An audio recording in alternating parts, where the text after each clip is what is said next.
अस्सलाम वालेकुम, आदाब। आप देख रहे हैं डीबी लाइव जुमैन कश्मीर सईद उबैद के साथ बराह रास्त वादी कश्मीर से। नाज़रीन, अगर वादी कश्मीर के हवाले से बात करेंगे तो वादी कश्मीर के लोगों को काफी मसले मसाइल है। 10 साल के बाद वादी कश्मीर के लोगों को अपनी हुकूमत भी यहाँ पे मिली है। और उसके साथ साथ बात करेंगे तो यहाँ की सरकार ने मैनिफेस्टो भी लोगों के सामने रखा है। मंशूर जो है यहाँ की सरकार का वो लोग के सामने रखा है। उस सब पर आज चर्चा होगी, उस सब पर आज बातचीत होगी।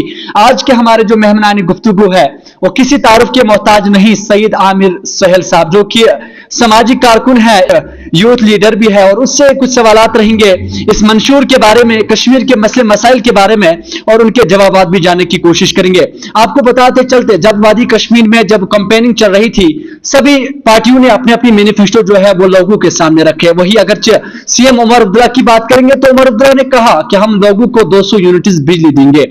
आपने रिसेंटली जो बयान सुना होगा उमर अब्दुल्ला का, जिसमें उमर अब्दुल्ला कहता है कि हमें घर घर अब मीटर लगाने चाहिए। इससे पहले जो उमर अब्दुल्ला कहता था मीटर जो है हम हटाएंगे, मीटर उसको घर घर जो है जहां पर भी मीटर लगाए हुए हैं उनको हम हटाएंगे। आज वही कश्मीर का जो चीफ मिनिस्टर उमर अब्दुल्ला है कहता है कि बिजली का जो हल है वो सिर्फ मीटर्स है। इस सब पर आज चर्चा होगी। हमारे साथ सईद आमिर सोहेल मौजूद है। सोहेल साहब, बहुत बहुत शुक्रिया वक्त दिखाने के लिए। आपका भी बहुत बहुत शुक्रिया, आपने मुनासिब समझा कि हमें इस पे बात रखने के लिए। आमिर साहब, मैनिफेस्टो की बात आज की बात काफी फर्क है। यू टर्न उमर अब्दुल्ला ने रिसेंटली लिया है जिसमें उन्होंने कहा कि हम 200 यूनिट्स बिजली देंगे लोगों को। आज उमर अब्दुल्ला कहता है घर घर मीटर लगाने चाहिए, तभी वादी कश्मीर के लोगों को जो है राहत मिलेगी, बिजली बहरान से वो बच जाएंगे। कैसे देख रहे हो इस नजरिया को? देखिए, सबसे पहले मैं आपको बता दूं कि जो भी सरकार यहाँ पर जम्मू कश्मीर में बनती है तो उसकी फितरत में यह होता है कि जो वो मंशूर पहले लोगों के सामने रखते हैं, उस मंशूर से वो फिर खुद ब खुद हट जाते हैं और जो वादे वो देते हैं वो वादे वो बुला देते हैं। इसमें खाली उमर अब्दुल्ला की एक्सपीरियंस हमें आज देखने को नहीं मिल रही है, बल्कि जो भी हुकूमतें यहाँ पर आज तक बनी है उन्होंने यही लोगों के साथ किया है। लेकिन अब बात है उमर अब्दुल्ला साहब की। देखिए, उमर अब्दुल्ला साहब ने जब इलेक्शन कैंपेन ये चला रहे थे तो उस दौरान इन्होंने अपना जो मंशूर पेश किया था कि हम 200 यूनिट जो है बिजली के वो हम लोगों को मुफ्त देंगे, और साथ में ये भी कहा था कि मैं तो 1000 यूनिट भी कह सकता हूँ, 5000 यूनिट भी कह सकता हूँ, लेकिन मैं वही बात कहूंगा जो मैं फिर कर सकता हूँ, जिसमें मैं खड़ा उतरूं। तो ये बात उमर अब्दुल्ला साहब ने खुद कही थी। दूसरी बात ये थी कि उमर अब्दुल्ला साहब ने कहा था कि जो ही हमारी सरकार बनेगी तो हम डेली वेजर्स जो यहाँ पर है उनको हम परमानेंट करने की सिफारिश करेंगे, और अभी तक वो दूर दूर तक देखने को नहीं मिल रहा है। अगर हमें कुछ देखने को मिल रहा है वो ये है कि यहाँ पर बेरोजगारी दिन ब दिन बढ़ती जा रही है। सबसे बड़ा अगर इशू आप देखेंगे इस वक्त जम्मू कश्मीर में वो यहाँ पर बेरोजगारी है।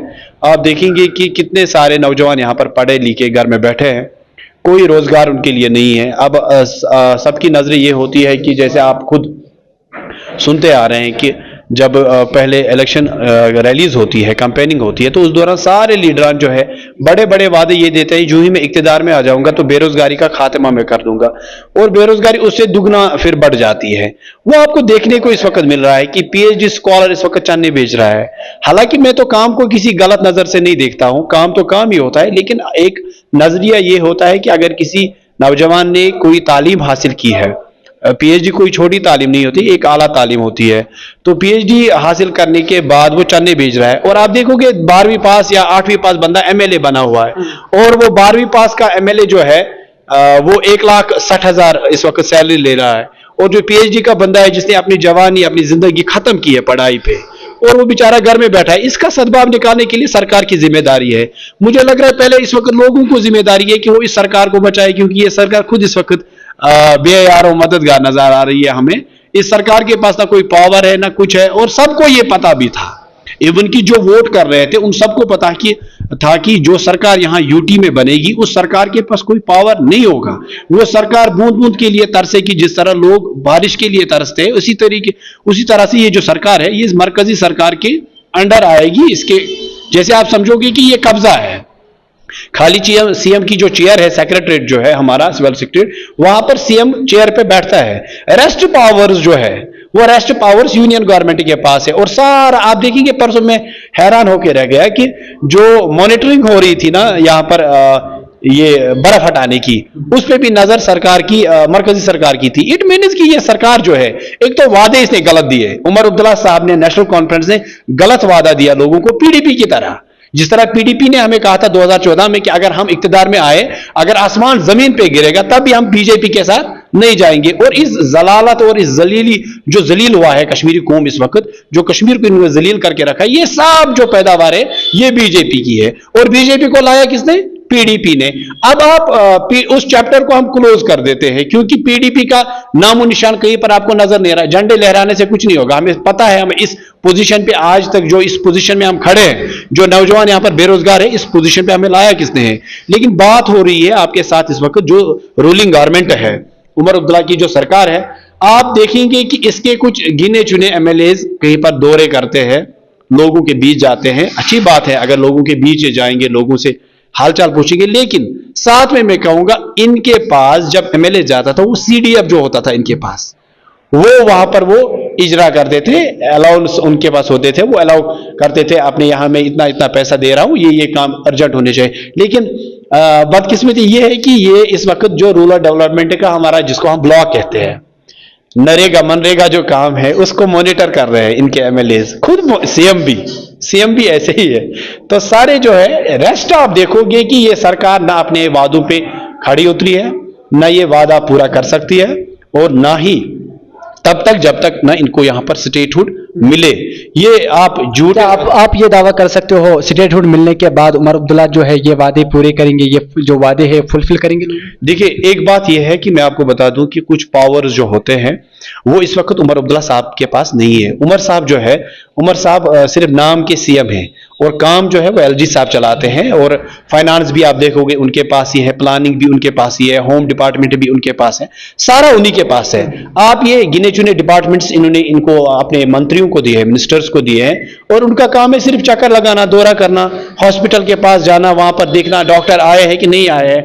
और आपने खुद देखा परसों कि सस्पेंशन जो था, एक एमएलए जब सिफारिश करता था किसी एम्प्लॉय की कि इसके काम से लोग मुतमईन नहीं है और ये ड्यूटी नहीं देता था, तो उसको सस्पेंड कौन करता था? फिर मिनिस्टर या गवर्नमेंट कर देते थे।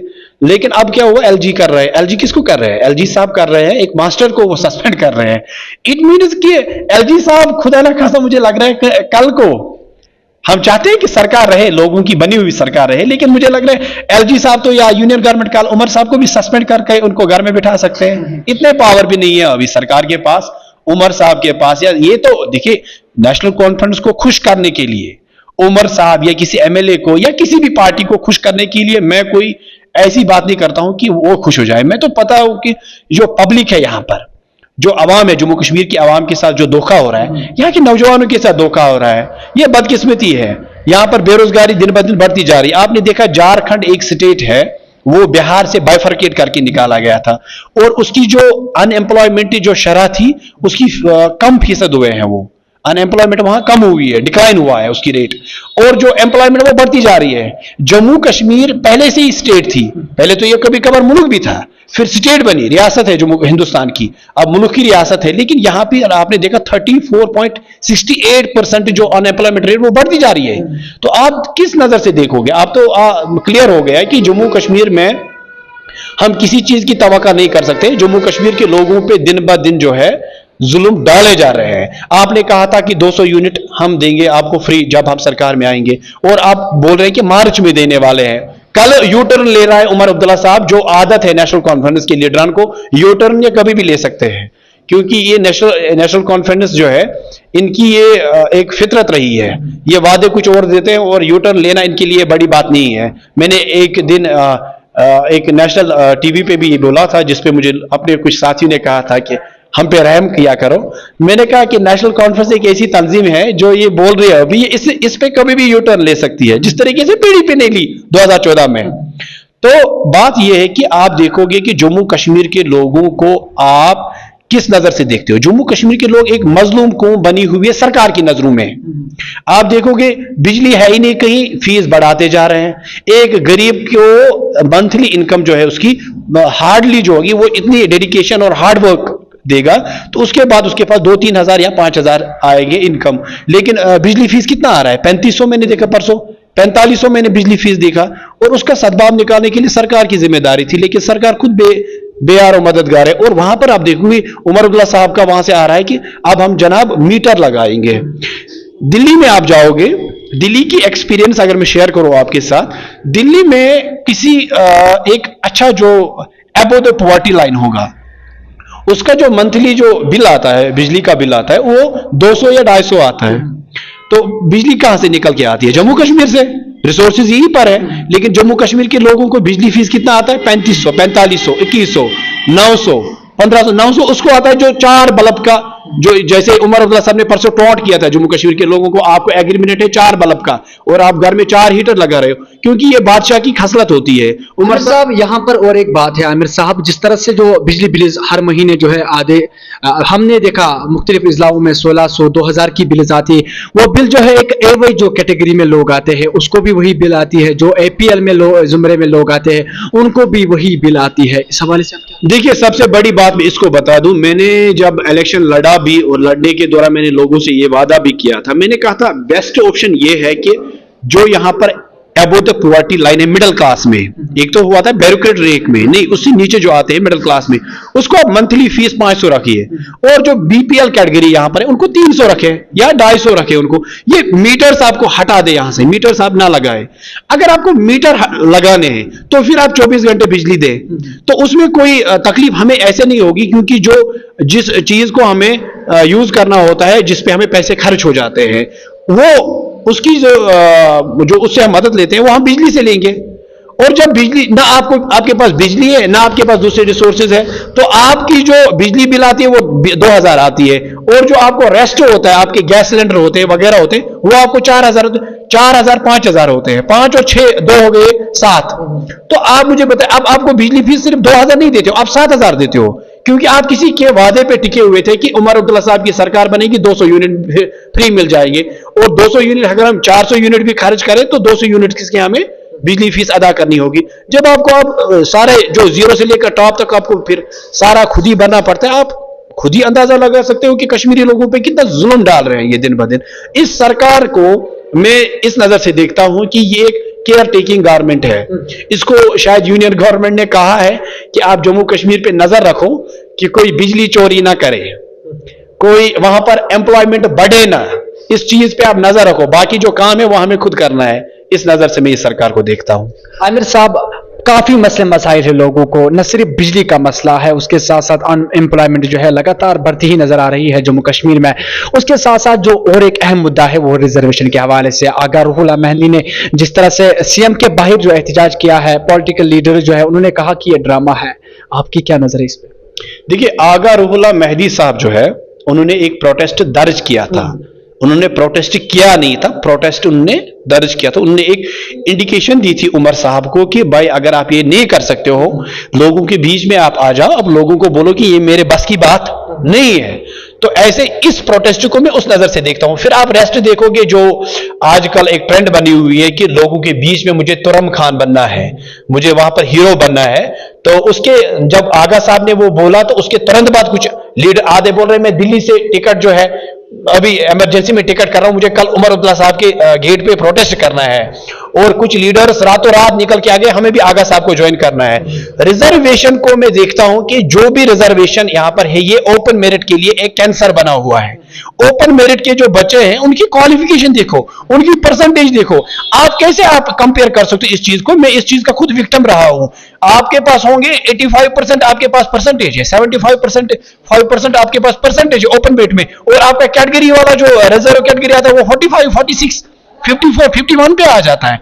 तो ये खुदकशी नहीं है तो और क्या है? ये तो ओपन मेरिट के लिए खुदकशी का है। ये किन्होंने माहौल बना के, मैं चाहता हूं कि पहले तो मैं रिजर्वेशन के टोटली खिलाफ था, मैं चाहता था रिजर्वेशन ना हो, क्योंकि सब बच्चे जो अपनी काबिलियत पे नौकरी हासिल करें। ये क्या हुआ, आपके 12वीं पास बच्चे आपके टीचर लग जाते हैं, ये वो 12वीं पास बंदा जो है प्रमोट होकर मास्टर ग्रेड में आ जाएगा, मास्टर के बाद वो लेक्चरर में भी आ सकता है। वो जब खुद 12वीं पास है तो वो 12वीं पास को क्या पढ़ा सकता है? छोड़िए आप एजुकेशन फील्ड को, रेस्ट फील्ड से आप देखिए जो डिपार्टमेंट्स हैं वहां पर आप देखेंगे कि जो रिजर्वेशन है, रिजर्वेशन इन्होंने सिर्फ एक महरा बना के रखा है। From IAS, IPS, civil service जो है, KPS जो है, KAS है या IPS है, IFS है, सब में आप देखिए कि रिजर्व कैटेगरी जो होती है उनकी परसेंटेज क्या होती है और किस चीज है। हालांकि मैं रिजर्वेशन के खिलाफ नहीं हूं कि आप टोटली इनको रिजर्वेशन, जो बैकवर्ड क्लासेस है उनको आप रिजर्वेशन दीजिए, लेकिन एज पर देयर पॉपुलेशन। आप ओपन मेरिट की पॉपुलेशन देखिए और उसके बाद आप रिजर्वेशन जो है उनकी पॉपुलेशन देखिए, उनकी पॉपुलेशन क्या है। तो ये मुझे लग रहा है गलत है, इस रिजर्वेशन को बड़े संजीदगी से नजर देनी होगी। और जैसे परसों बीजेपी का वो तरुण चुग साहब जो है उसने इल्जाम ये भी लगाया और ये भी कहा कि किसी की बस की बात नहीं है कि रिजर्वेशन को खत्म करें। दैट मीन्स बीजेपी भी अनएम्प्लॉयमेंट बढ़ाना चाहती है जम्मू कश्मीर में। बीजेपी यहाँ के नौजवानों के खिलाफ है, बीजेपी यहाँ पढ़े लिखे नौजवानों के खिलाफ जा रही है। रिजर्वेशन को जब तक खत्म नहीं किया जाएगा, यानी या इसके डिक्लाइन न की जाए, इसकी जो परसेंटेज उन्हें रखी है या इनने जो इसका क्राइटेरिया रखा है वो खत्म नहीं किया जाएगा, तब तक मुझे लग रहा है जम्मू कश्मीर में अनएम्प्लॉयमेंट बढ़ती जाएगी। साहब, वक्त और टाइम देने के लिए आपका बहुत बहुत शुक्रिया। बहुत बहुत शुक्रिया। जी नाज़रीन इकराम, ये थे सईद आमिर सहल जो कि समाजी कारकुन है हमारे जिले बारामुल्ला के। नाज़रीन, आपको बताने की कोशिश करेंगे जिस तरह से आमिर साहब ने बात किया इस सरकार पर, इनके पास पावर्स नहीं है, इसीलिए जो है लगातार जो है उमर अब्दुल्ला की जो सरकार है उसने मैनिफेस्टो में कहा था 200 यूनिट्स फ्री बिजली हम देंगे, और आज उमर अब्दुल्ला जो है वो कह रहा है कि हम घर घर मीटर लगाएंगे, तभी जो है बिजली बहरान में हमें कमी महसूस हो जाएगी। और आपको बताने की कोशिश करेंगे वादी कश्मीर में न सिर्फ आज बिजली का बहरान है, बल्कि वादी कश्मीर में जो है अनएम्प्लॉयमेंट जो है वो काफी बढ़ती ही नजर आ रही है। यह वादी कश्मीर के हवाले से, इस वादी कश्मीर के हवाले से बात करेंगे तो ओपन मेरिट जो कैटेगरी के जो एस्पिरेंट्स है उनके साथ इनजस्टिस हो रहा है। उसके साथ साथ अगर वादी कश्मीर के हवाले से बात करेंगे तो काफी मसाइल है, इस पर जो है रोशनी डाली है सईद आमिर सहल ने। और आपको बताने की कोशिश करेंगे डीबी लाइव जम्मू कश्मीर हरोबी घाटी से खबर रहेगी वो हम आप तक पहुंचाने की कोशिश करेंगे। और ये हमारी जो कोशिश है वो लगातार जम्मू कश्मीर से जारी रखेंगे। मजीद अपडेट्स के लिए आप हमारे साथ dB live Jammu and Kashmir के साथ बने रहिए। हर पल की अपडेट हम आपको देते रहेंगे। खुदा हाफिज।